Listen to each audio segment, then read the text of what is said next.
Brian is the CEO of Silicon Schools Fund, a fund that works with a lot of schools across the Bay Area, the most innovative schools, helping them to integrate technology their curriculum. And Catherine Wright is a partner at Silicon Schools Fund. I'm sure they will tell more about themselves.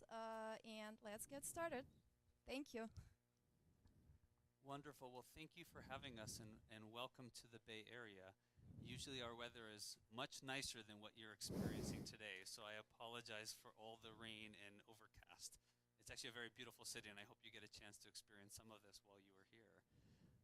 We thought what we would do is give you a little bit of background on who we each are, a little bit of background on what our nonprofit does. In many ways, we are most similar to a foundation, but we operate quite a bit differently. We sort of think of ourselves as what happens when you combine venture capital and foundations, and that's sort of, we'll tell you more about that. And then it would honestly help us to know a little bit more about you all. We've read the background rules are, but I know so little about the local context in Kazakhstan to understand what questions you have, and then we will try to tailor our presentation a bit. So maybe after we do a bit of introduction, you can give us a little feedback, and then we'll dive in and try to give you as much information as we can in the hour that we have. So Catherine, do you want to just do a brief intro? Nice to meet you all. My name is Catherine Wright. As shared, I'm a partner at Silicon. Come to this work with a background working in the for-profit sector and with schools. So I used to work at McKinsey & Company, which does consulting and works with businesses and companies that are trying to grow. And from there, I went to business school. I went to Harvard Business School and then joined an organization that does consulting with schools, with districts, with nonprofits here, and with other organizations that are trying to do work in the education space. From there, I joined a foundation that was focused on how do you really help students own and drive their own learning. So how do we help students really learn what it takes to be autonomous and to learn how to be leaders. So I think we all know that's increasingly important in a knowledge economy for students to be able to know how to take ownership and leadership over their learning. And then I joined Brian in 2012 at Silicon Schools Fund, and we'll talk a little bit more about what we do. But one of the things I'm excited to talk more about with you all is I know there's a focus here on design thinking, and we think a lot about our schools who have the chance early on to redesign their schools. But once they've started and they're working with kids, the question is, how do you keep designing and improving the schools that you have and incorporating the best ideas and making sure that you're continuing to improve the learning environment for your students? So we can share some examples of the schools that we're working with and what they do to continue to improve the design of their schools. They do things like partner with the D school, who I know you've met with, both so that they make their school better, that some of their students are learning how to be design thinkers themselves. And in my background, I very much came from the trenches of education. So I started as a classroom teacher many years ago in Los Angeles Unified, which is a gigantic district of about 700,000 students. I was in a very mediocre high school that was a very large school, and I think I tried to be an island of excellence in a sea of mediocrity. And so if you all have been in large settings, you know what I mean of how hard it is to be a teacher in isolation. I then found the charter school world, which I assume you all have heard some about our charters. It's essentially that are freed from the typical bureaucracy of the government, and they're run by a nonprofit entity. They're held to a much higher standard. If they don't perform, they can be shut down.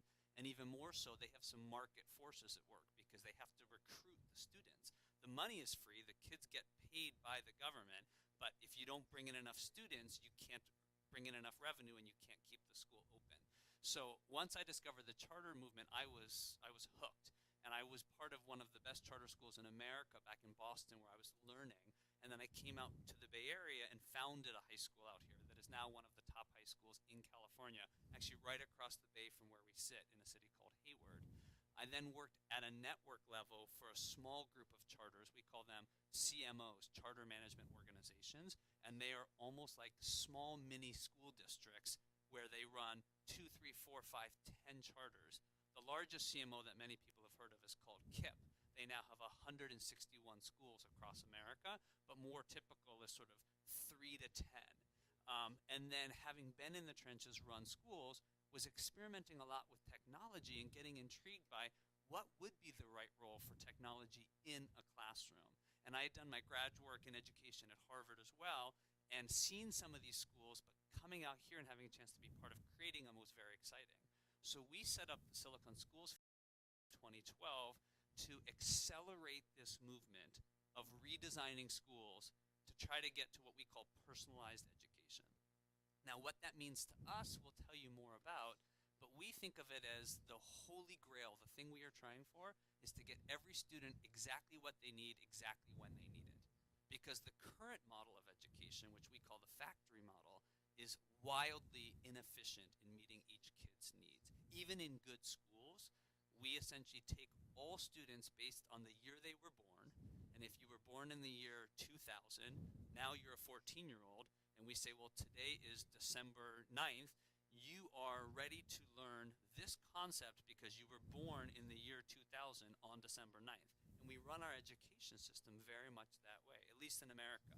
Students are batched by their age level and given a set curriculum, whether they're ready for it or not. And one of our epiphanies is, I visit many, many classrooms. I'm probably in 1 to 2 schools a week every week of the year, in the Bay Area particularly, but all across the country. And I was standing in the back of a classroom with a very good teacher doing their best engaging lesson. And I realized that in that moment, the concept that the teacher was doing on the board, there was probably a third of the class whom, if I gave them the test right now, they could pass the test. But they were good kids, so they sat there dutifully and they listened, but they were essentially wasting their time. And it wasn't just one day. For many of those kids, that's their experience almost every day. They're not being challenged to the level they could. And then for another third of the class, this lesson was actually too hard, or they lacked some of the underlying knowledge they needed to be able to really get what they needed out of that lesson. And for them, it was not only a waste of time, it was frustrating because it was too hard for them. And they would have been much better off being pulled aside and been given them. And maybe for a third of the class, it was sort of in their sweet spot. Not too hard, not too easy, they were ready for it. And when you realize that, you think, gosh, this is horrible. 2/3 of the kids are not being met right now. And then the real epiphany is that the teacher doesn't always know which kid is which. So they're trying to deliver the best lesson they can by shooting for the middle, but really we're not serving anyone. And so many of the charter schools in America that have gotten a lot of attention have done a much better job by just taking that existing factory model where every kid gets the same thing and just doing it better. But we started to become intrigued about, is there a better way to run and design a school? And so this movement we often call blended learning, which is meaning the blend of online and in person. So it is not the same as EdTech or online learning. You may have, how many of you have heard of Khan Academy? Just raise your hand if you know them. Okay, so a few of you. Khan Academy is probably you've seen them, right? They're actually very close to here. Sal Khan is their founder. He was one of our board members when we started Silicon Schools, and he went out to try to record every lesson that you needed to learn all of math from single-digit addition up to calculus. And if you go on the Khan Academy site now, you can watch videos, you can do practice problems, and it has increasingly become a very powerful platform for students to move at their own speed and essentially teach themselves math. Now, you can just say, great, Khan Academy exists. We have Chromebooks, which are very cheap computers made by Google now for about $250 US. And you can say, buy one computer for every kid, put them on there, do Khan Academy, and we don't need school. Now, you could do that. That's not my belief. My belief is that it's more about figuring out, if we have a device called a Chromebook and we have a tool called Khan Academy, what should I do as a teacher? It's a very expensive resource. You know, in the US, a typical teacher salary might be $60,000 US plus their healthcare costs. A computer is $250. So we don't want to use a $60,000 resource to do something that a $250 resource could do. But we also know that a computer can't light up a kid's eyes with enthusiasm or excitement. The computer can't yet diagnose exactly why a student doesn't understand something. And so we are trying to figure out, how do we use our most valuable resource, the teacher, and only have them doing things that they are great at. And so there are 2 or 3 or 4 main models of this new way of running schools that are emerging, and we'd be happy to talk about those. But it really comes down to redesigning the structures and systems of the school, how kids travel, where they go. And the big idea is to get kids what they need and then to have them own the learning process more, that they are more in the driver's seat. They're not the passenger, they have the steering wheel, they have the gas, they have the brake. And part of our theory is if we do this really well, that these students will be better prepared to go to university and then into the workforce because they have not been given everything, they have done more of the work themselves. So the idea of what we're doing, the intersection with design thinking is that we are not trying to just stick computers into the existing factory model. It is much more about saying, let's take a clean whiteboard and imagine what could school look like. And to do this well, you need to go to your end user, which is one of the big ideas behind design thinking, and spend a lot of time with your students and redesign the way school works, the role of the teacher, the role of the student. And the schools that we're supporting are doing this. We set out to build a portfolio of 25 schools here in the Bay Area that are all within about an hour of where we sit today. Over the last 2 years, we've now launched 15 of these. I think we'll actually end up launching about 30 schools. We don't run them. We are their chief funder. And we give them the money it takes to start up from scratch. And then eventually, size to be a full-size school, they then get government revenue to stay open into perpetuity. So let me pause there. Katrin, if you want to add any more about our work, and then we can maybe get some feedback about where we go. And sort of putting the design thinking lens on, when we think about sort of the problem we're trying to solve, it is that students, even at some of the best high schools in the US, when they go to college, they don't stay in college or university. So they don't graduate because they don't know how to sort of teach themselves. They don't know how to go sit in a lecture and make themselves sort of complete the work. They've been used to having teachers make sure, Brian, have you turned in your homework? Brian, are you coming to class tomorrow? And so for us, the sort of big question is how do you get students prepared to own and drive their learning so that they could be hired to work here and learn how to and know how to develop their own work and not just be told what to do. The sort of back to what Brian was talking about, the problem is that our system here in the US was really not built to produce everyone going to college and graduating from college. So we need to change the system so that all kids have the opportunity to go to college. And we want to do that by saying, how do we use technology, but also how do we rethink the student experience? So a lot of what we do and a lot of what we'll talk about is examples where students are giving feedback on even things like, what should the furniture be like in my classroom? Do I want to learn from my teacher? How do I want to learn from other students? So that's sort of trying to think about how that design thinking piece comes in. That question of how do we recreate a system so that it actually gets all kids into college who want to go and all kids into successful jobs in the knowledge economy has been a big focus. And then the question is, what are the solutions that we can come up with that create that possibility for lots more students? So maybe let's get some feedback from you of what would be most useful for us to spend our time on. We could talk about the schools themselves, of our 15 and the other ones in the country that are doing this, kind of what their models look like. We could talk about our the foundation of identifying what we call entrepreneurs, but people to launch new schools and supporting them. Or we could talk more about what the change management process looks like within a schools and some of the things around the training and the implications of this. Or we could try to touch on a little bit of all those pieces. But tell us what would be most useful for you all, knowing that we power together to share what we've been experiencing.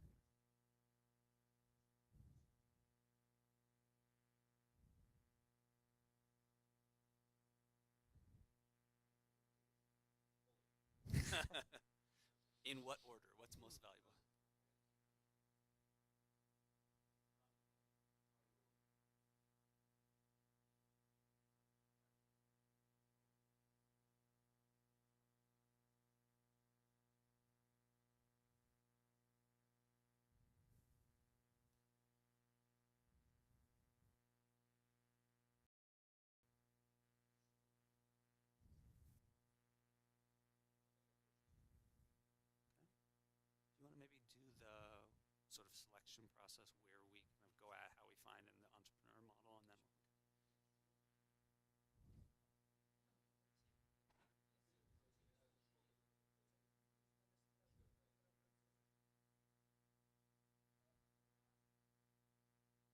Yep. Mhm.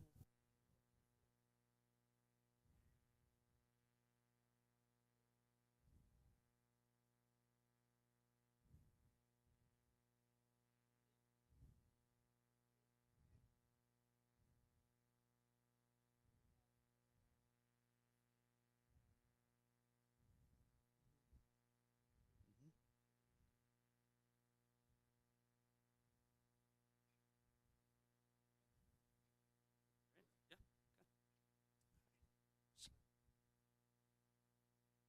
So I'm going to start with the question about the process, how we find these people, and then I think the second point about design thinking and how some of our help create creative students maybe is the next thing that we can tackle. Um, so we are an organization that is looking for schools and leaders who want to create schools that are innovative, that use design thinking, that create the next generation of school leaders and students who really know how to be creative. I'd say there are a few things that we look for that may translate into your environment and context. The first, I think, which is a natural, is that even if people are going to be innovative and creative, we still want to make sure that they have high quality expectations and outcomes. So we want to only invest in a school or a leader who has a demonstrated track record of delivering results with other students. So great if you're creative, but if you're creative but you don't know how to, get the equivalent of an A plus, then we don't want to fund you. So one of the things we look for is certainly sort of that you have a track record of success. I think the other things that are more intangible is one, we want to hear about how you talk about what you think the problem is that you're trying to solve and how you understand the things that contribute to it. So, for instance, when we talk to people and they say, we really just want to make sure we're buying more computers for the classroom, we think they're missing the big issue, which is that it's not about computers, it's about teaching students how to learn differently. And so, how they frame the issue is a huge thing. I think the third thing we look for is folks who are really ready to learn and be adaptable and to take risks. And that's not an easy thing.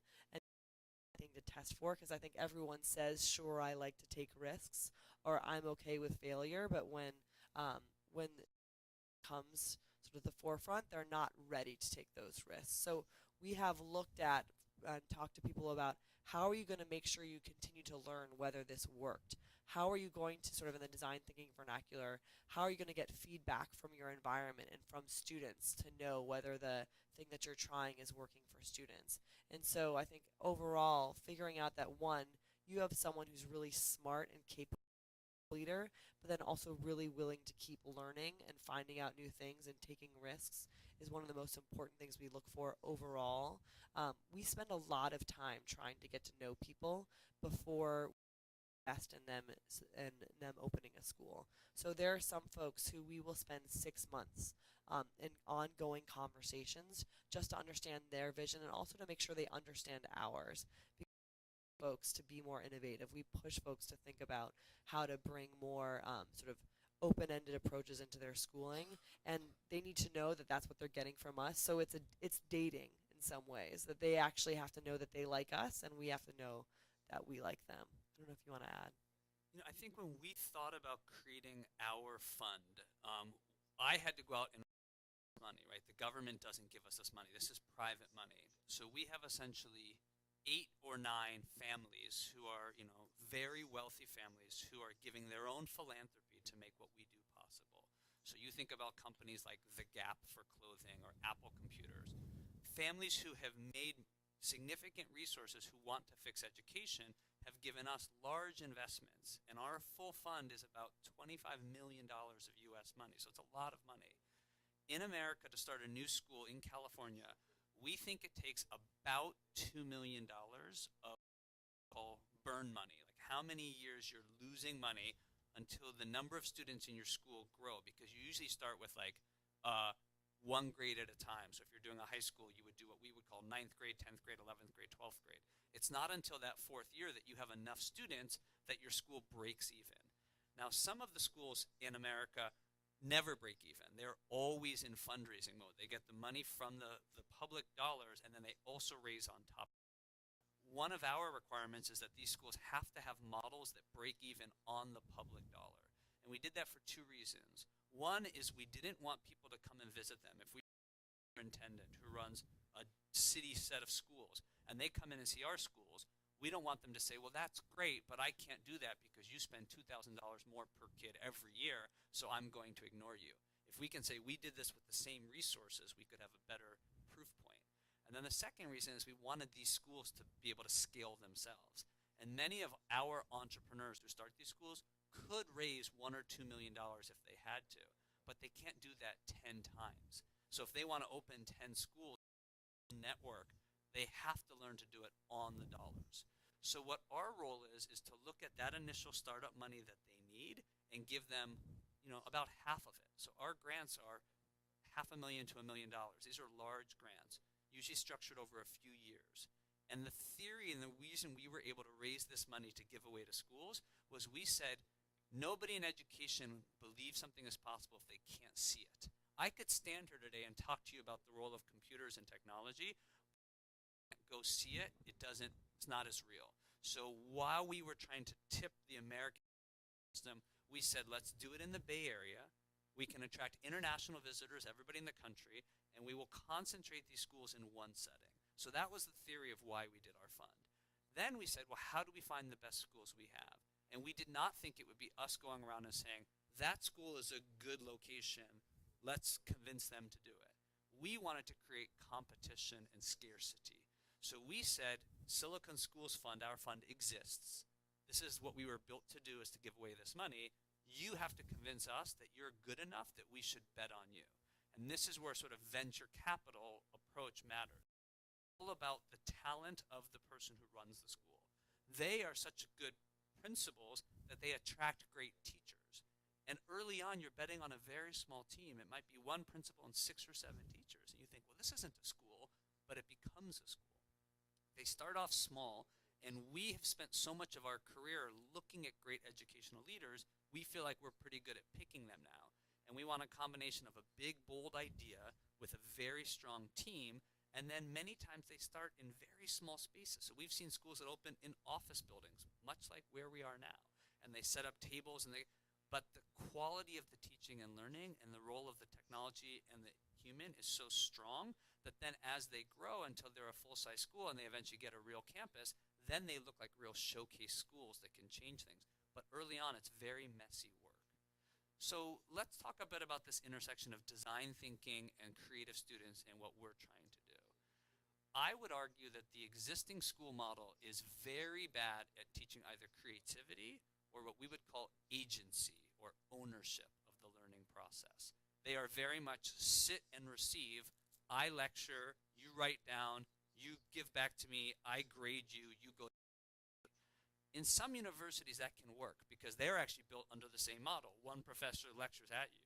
But the minute they get out into Google or Facebook or the local, entrepreneurial company, they say, well, there are no right answers. We need you to figure out what those answers are.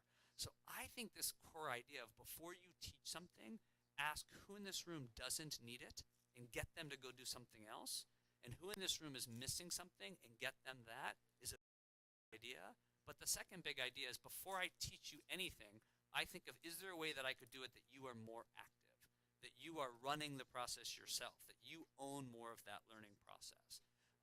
We do not dictate the actual educational model that our schools use. So we have one school that is literally all about design thinking, and they are trying to just make that a core part of what they do. We have another school that's more about project-based learning, that each of the lessons is built into a broader project. And then we have some schools that are more traditional schools, but really trying to figure out how you just teach algebra and chemistry better through the combination of technology and humans. We think that's okay. We want a portfolio approach, but all of them are trying to figure out the role of the individual and being more personalized for students, and they all use technology as a lever to do that. But it's actually not about the technology. We don't care if they're using a Chromebook or a Mac or a PC. It doesn't matter to us. We don't care if they're on it for 3 hours a day or an hour and a half a day. That's not the magic. The magic is how do they structure and set up the school. So maybe we can spend a little time talking about the details of like rotations and different models that we've seen in our schools. So maybe before I jump into that, I think one of the things that we're seeing when you think about using design thinking in schools is that one way people are using it, which is engaging students in the design process to redesign their schools. So one example of that is Summit Public Schools, which is a set of charter schools here. They decided that they wanted to redo how they teach math and English and history and science. And so instead of just going off and deciding what they wanted to do, they incorporated the students into this process. So they completely redid how they taught math. They used Khan Academy for parts of it. And instead of just teaching the students, they asked the students for feedback. So they had focus groups with the students every couple of weeks where they talked about how is this new approach to learning working for you? What's working, what's not? And I think they learned a tremendous amount about what really works for students, and they also learned that some of their assumptions about what students want was wrong. So they, for instance, thought that if they did seminars in little rooms around a main area like this, that students would love to go into the seminar rooms and learn about the slope of a line because they were struggling with that. And it turns out that it just didn't work. Students were not self-selecting into the seminar rooms, and so through focus groups, they said, actually, that's a bad idea, and so they scrapped it and they tried something else. So back to sort of two different ways to use design thinking. I think one way you can think about using design thinking in schools is actually to redesign the school itself. I think that teaches students a lot about being design thinkers, but it's not explicitly a course on design thinking for students. The second way, and Brian mentioned this, is we do have a school in our portfolio that says one of the ways that we want students to learn how to really apply their knowledge, how to make math and science real, is we're going to give them design challenges. You know, the first design challenge the school gave to their students was to design and build the furniture in their room. This is pretty rudimentary, but it starts to get into some engineering, some sort of geometry, measuring things, figuring out angles. And so they'd build up to further and further design challenges that incorporated harder and harder or higher levels of math and science. So that's a different way that we've seen people incorporate design thinking. I think both can be useful. I'd say the first way of having students be involved in whatever process you're using to better is helpful no matter what you're doing, because often students are, we are doing this because we care about what students are doing and what they're learning. So figuring out ways of getting their feedback and voice in makes it better, but also builds their muscle and their ability to be really proactive in their learning environment. And that's something we don't often empower students to do. I know when I was taking physics in high school, the biggest criticism my teacher gave to me was that I asked too many questions. And I think we should be encouraging students to ask more questions because they need to feel that they have the ability and power to stand up, ask a question, and take ownership over their learning and make sure they're understanding the concepts as opposed to expecting a teacher just to give it to you or just to get a book and learn it from that book.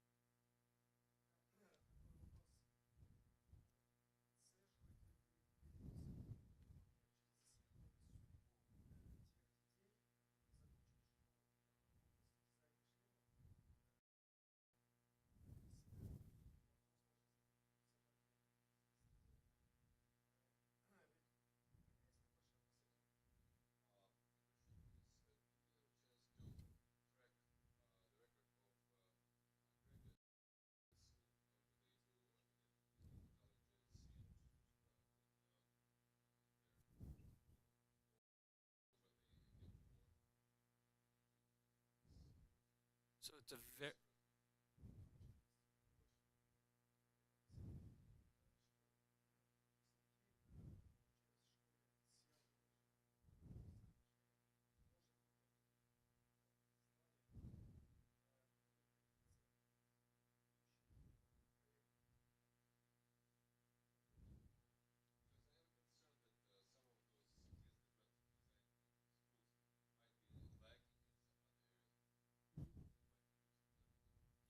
so it's a very good question. I would say let's start with the second half first. Um, I don't know if this translation will work, but in the US, we call the cheese with the holes in the middle of it Swiss cheese. That's just what it's called. I don't know if there's an equivalent. Okay.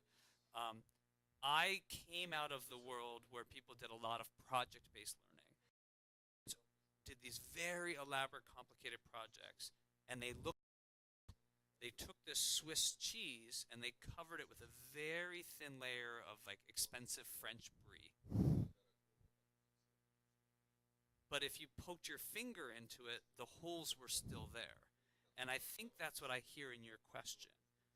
One of the criticisms of that movement within US schools was they were not always as good at saying, can we ensure that they have fundamental knowledge?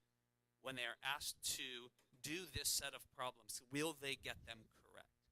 So one of the things that we're very intrigued by is that computers are actually very good at assessing students on core knowledge, but they're not very good at being inspiring and deeply engaging. Projects, design thinking, what we call deeper learning, is very good at inspiring students and sometimes creates the Swiss cheese problem. And we think there's a chance to combine these together very nicely. So in one of the schools in our Summit, which if you were in the US education system, almost everybody has heard of Summit at this point, even though they only have 8 schools basically here and they're now growing to Seattle.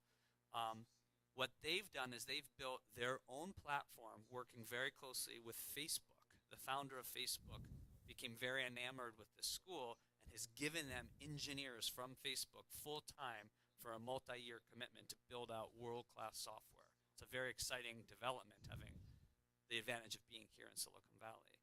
And they are building a platform where the teachers are the best of what's out there on the web, can literally move at their own speed and be taking constant assessments to find out, are you learning or are you not learning the fundamental core knowledge?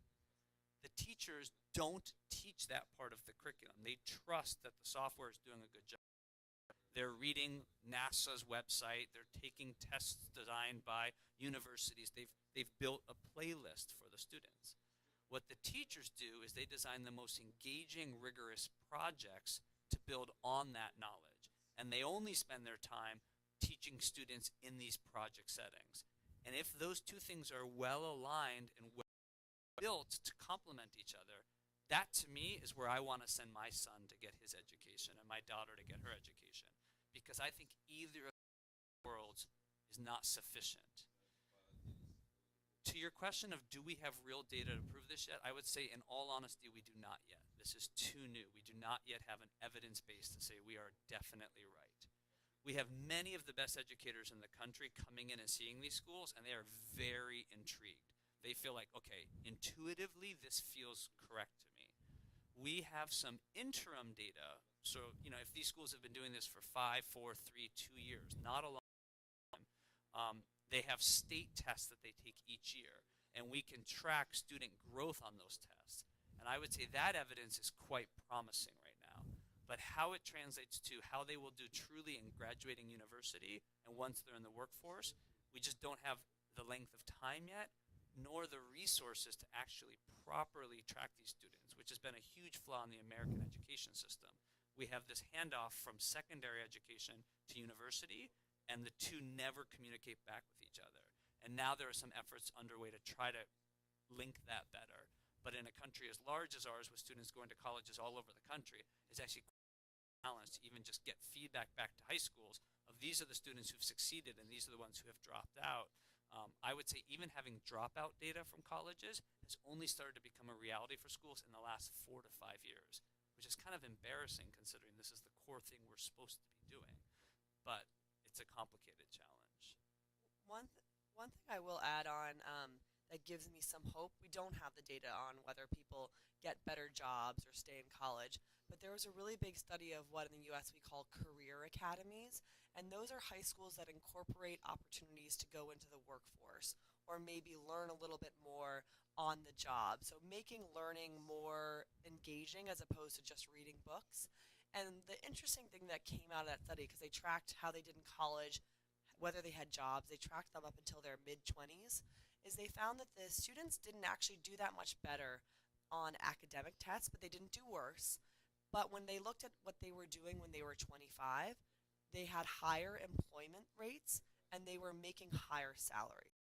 So I think there's something there about if you can make sure people get the fundamentals, because they need to understand geometry, they need to understand biology. But if you can then add something on top, I think that it can help their long-term trajectory, and that study academies to me is the closest we have to showing that doing something on top of the traditional high school model can really benefit people and their lives over the course of, multiple years.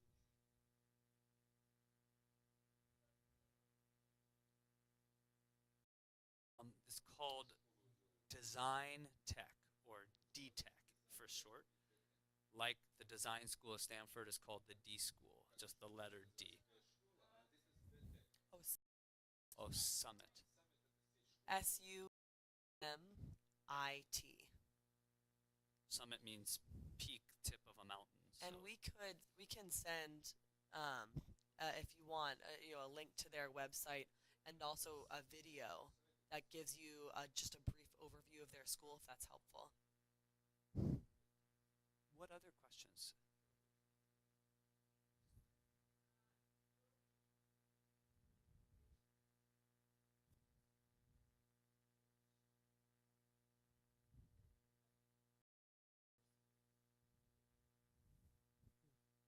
You want to translate? Yeah, yeah.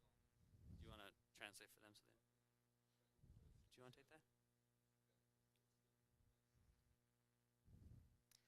So, that's a really good question. Inherently, I think there's a lot of different types of students that I hope emerge because I think we're training people to really reach their full potential. So, if I had to describe my perfect student when they were 25 or 30 years old, they would be actively engaged in their community. So, they would understand what it's like to sort of understand our government system here. They would be engaged in a that paid them a wage that they could support their family on, and that they'd be doing a job that was engaging with them intellectually. So whether that was them being an engineer because they had a proclivity towards engineering, or whether they were an artist, or whether they were in business, that they were doing something that engaged their brain in a way that um, they found empowering and that they enjoyed. So I don't think happiness is the holy grail, but I think someone who is productively engaged in their community and in their work and is able to have and support a home life, um, to me is what I hope for. It's what I hope for my kids personally, and I think it's what I hope for broadly for all of the students. And then, the specifics of what career they go into depends on what they like and what they're good at, but something that allows them to feel content and also feel like they can contribute back to the community that they came from. I would add to that that I want our students who graduate from our schools to be very informed consumers of education, so that when they show up at a university, they don't just expect to be told, these are the courses you will take. And when they show up on the first day of a course and the faculty member gives them the syllabus for the year, they have the ability to look at that syllabus and say, I already know that, I already know that, I can think of a better way to learn that, and that they could literally start to deconstruct a syllabus and walk in and say, I can teach myself what I need and use this resource of the professor. That doesn't exist right now. Even for our best schools, they produce students who sit and listen to the professor. And I had a very funny experience. I went to a very small college in New Hampshire, which is the east coast of the United States, called Dartmouth College. It's one of the Ivy League schools, but it's very small. It's very teacher focused.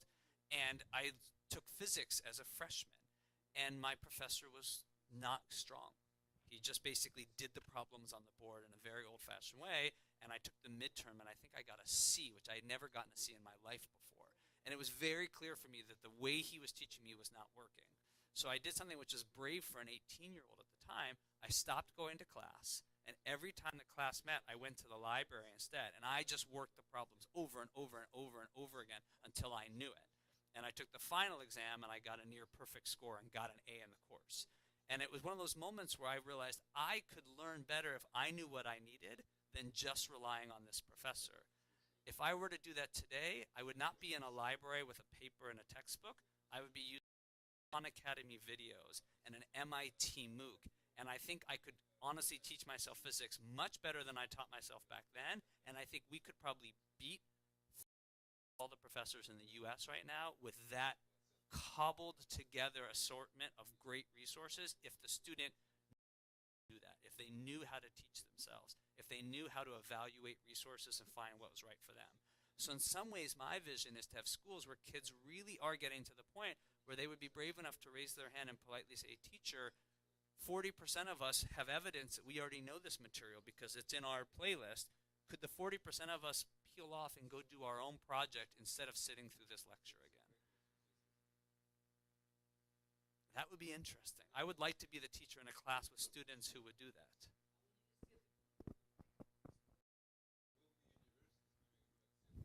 That is the right question to ask. So here is my theory. You all may have heard of the idea of disruptive innovation, something that gets put into the existing system and starts to create change, and it undermines the overall system. In addition to my full-time my professional job, in my personal life, my son is currently 7.5 years old in a traditional public school over in Oakland where we live. It's a good school, but it's very traditional. So I have, over the course of the last few years, been doing a little side project to try to flip the way this school works. And the way we did it was we introduced one piece of software, which is a very good piece of software for elementary school math, and enough devices that one grade level of students could start doing this. And we got 2 teachers brave enough to be our experimentees. And we started this experiment. Well, at the end of the year, the data class was so more than any other grade level in the school. We showed it to the rest of the faculty. They all said, what happened? And then we showed that data to the parents. And if you were a parent of a student who was 1 grade above my child or 1 grade below my child, what's your reaction when you see that my grade level got everybody into the advanced category and the other ones got half the students to advanced? You say, I want that for my child. And so the next year, the parents had a little polite revolution demanding that we did this school-wide. So this school year, we've done it school-wide. It's only one piece of software. We're not changing the entire school, but it's letting kids move at their own speed. Well, you know, school's been open for 2 months this school year. We have a little 5-year-old in the school who just finished her whole grade level in November. Under the old model, she had to wait 9 months to learn new material, and she's 5 years old. What would that have done to her curiosity, to her excitement? We put her in 1st grade. We just changed the software and let her move on. Now, the interesting thing is she will next grade level before June when the school year ends. So when she shows up for the next year, she and maybe 5 or 6 of these other 25 students will already have learned the material that the new teacher is prepared to teach. So that's one possibility. So he said maybe they enter university, right? But we think that the system will start to respond when they have this disruption put in. Because as a teacher, I either have to hold on and say, world, don't change, I will just hold on and pretend, or I have to deal with the reality of he already knows this, she already knows that, she's a little bit behind. And what our schools do is they say, hey, we're not going to run class like this. Let's move these tables over to that corner and these tables here. I looked at my data either for the week or for the day. You group of students go there, here's your project. You guys come with me and we'll sit here and we'll work really, and I'll assess, and then I'll peel these students off, and they start to look very different than this model. And the reason that we wanted to talk to you all about this today, even though it's not purely design thinking, is 1, design thinking played a big role in helping make these schools look the way they do. 2, in terms of innovations that you could introduce that start to force a change, this is sort of magic because it opens up a world for students and lets them start to teach themselves in powerful ways that we have seen teachers be forced to make dramatic change quickly in a way that very few other innovations in education have been able to accomplish. I just wanted to add to your question about are universities ready for this? I think that universities are not, but I think the workforce is and is demanding it.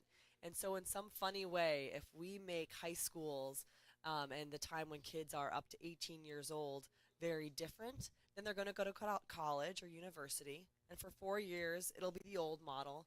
But then for the rest of their lives, when they build their careers, they're going to face a place like Facebook or like Apple who says, create your own job, show us what you can do, be creative, be a critical thinker. And so I sometimes think about our job as preparing kids for what comes after university, what really matters in their lives. And when you look at here, what's going on with computer programmers is that they're teaching themselves and, like, you know, dropping out of college or not even going. I mean, we start to joke that the most famous Harvard students are those who dropped out. Bill Gates dropped out of Harvard, Mark Zuckerberg dropped out of Harvard, and they built these amazing companies. So if universities don't start to change in the US, I think they're going to get taken over or usurped by other pathways because the jobs that we want our kids to have require us to do education differently now. And the US universities are all having the same conversation right now. For them, the most obvious threat is this MOOC, Massive Open Online Course, which you may have heard of Coursera or these other companies that are doing this, essentially recording lectures of existing professors and giving it away for free. We MOOC on Coursera, so we know these people well. We've been part of this process. I don't think that will be the final form. I think that is a step in the evolution of universities. Thinkers in universities right now are saying, well, what could we do via a recorded lecture or a recorded problem set done on software? And what do we do if they already, and in many ways they're coming to us to say, you all have more experience in this idea of blended learning, figuring out different ways to run classrooms, and so they're learning from elementary and secondary education because university has always been basically lecture driven or small conversation driven. So I do think universities will be highly disrupted. And the other thing that will happen in the US market is the lower tier universities, active ones, many of them are going to go out of business. Because right now students are spending $10,000 to $40,000 a year to go get a pretty mediocre education lectured at them. And you could almost now assemble your own free education from the best professors in the world if you're willing to sit and look at a computer screen and arguably get much better instruction for a price point coming close to zero. I have trouble seeing how the market isn't going to deal with that and wipe out a whole section. Harvard, Yale, they don't have to worry. They will still have the elites willing to pay for them, but this whole lower section is very nervous right now. And I think rightly so. It is a sea change that is coming to education. Not yet, but that's, and this is where it's hard because, this is happening so fast. So Coursera, this, brand that many people, maybe even in Kazakhstan, have heard of, it, you're aware of, it was founded in 3.5 years ago. It was one professor at Stanford recording his lecture saying, this is interesting. I put it out on the web and 50,000 people took my course. Let's build a company. If you go to Coursera, which is right around the corner, they might have 40 employees. They are just at the beginning of this evolution. They did one pilot with a public university to try giving credit for their course. It didn't go very well. So then there was a whole group of people who said, oh, see, that won't work. And my feeling is it didn't work the first time. By the 5th time, they'll figure it out. It will work. So in the US, there's a whole movement called like micro-credentials. Does that translate? And the idea being is that it's no longer that, Yale says this student is ready for the world. It's that this student got this certification from this company or from this course, and students essentially assemble a portfolio to show what they're capable of. Yeah. Other questions in the time we have?